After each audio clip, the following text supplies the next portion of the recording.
Hello बच्चों, चलिए प्रश्न पढ़ते हैं। यदि एफ कोमा जी आर से आर दो फलन है जो निम्न प्रकार परिभाषित है, एफ एक्स बराबर वर्गमूल एक्स माइनस एक, जी एक्स बराबर वर्गमूल चार माइनस एक्स की घात दो, तो ज्ञात कीजिए एफ बटा जी।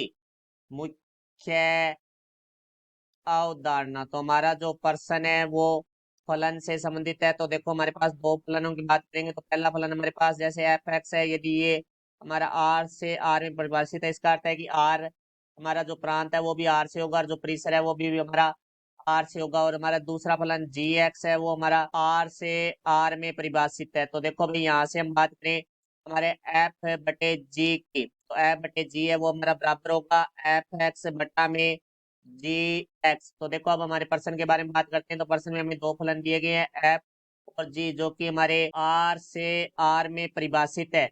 और हमारे पास है एफ एक्स बराबर दिया गया है वर्गमूल में एक्स माइनस एक, और जी एक्स बराबर हमें दिया गया है वर्गमूल में चार माइनस एक्स की घात दो। तो देखो, अब हमारे प्रश्न में पूछा गया है एफ बटा में जी। तो हमने मुख्य उदाहरण में लिखा है बटे जी बराबर होता है हमारा एफ एक्स बटा में जी एक्स। तो यहाँ से हमें एफ बटा जी बराबर प्राप्त होगा। तो एफ एक्स का मान है वो हमारे पास है वर्गमूल एक्स माइनस एक बटा में जी एक्स का मान है वो हमारे पास है वर्गमूल चार माइनस एक्स की घात दो। तो यहाँ से बटा में देखो वर्गमूल की संख्या है, तो हम इसका प्रमेयीकरण करेंगे तो हर का, तो हमारे पास वर्गमूल चार माइनस एक्स की घात दो का अंश में और वर्गमूल चार माइनस एक्स की घात दो का में गुणा करेंगे। तो यहाँ से देखो भाई, हमारे पास है एफ बटे जी बराबर हमारे पास आ जाएगा वर्गमूल एक्स माइनस एक गुणा में वर्गमूल चार माइनस एक्स की घात दो बटा में, क्योंकि हम जानते हैं वर्गमूल एक गुणा वर्गमूल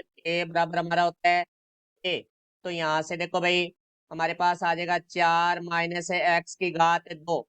और चूंकि हम जानते हैं वर्गमूल ए गुणा वर्गमूल बी बराबर हमारा होता है वर्गमूल ए बी, जहाँ ए और बी दोनों ऋणात्मक नहीं होते हैं। तो यहाँ से देखो भाई, एफ बटे जी बराबर हमारे पास आ जाएगा वर्गमूल में एक्स माइनस एक गुणा में चार माइनस एक्स की घात दो बटा में चार माइनस एक्स की घात दो। तो एफ बटे जी बराबर हमारे पास आ जाएगा वर्गमूल के अंदर इनका आपस में गुणा करेंगे।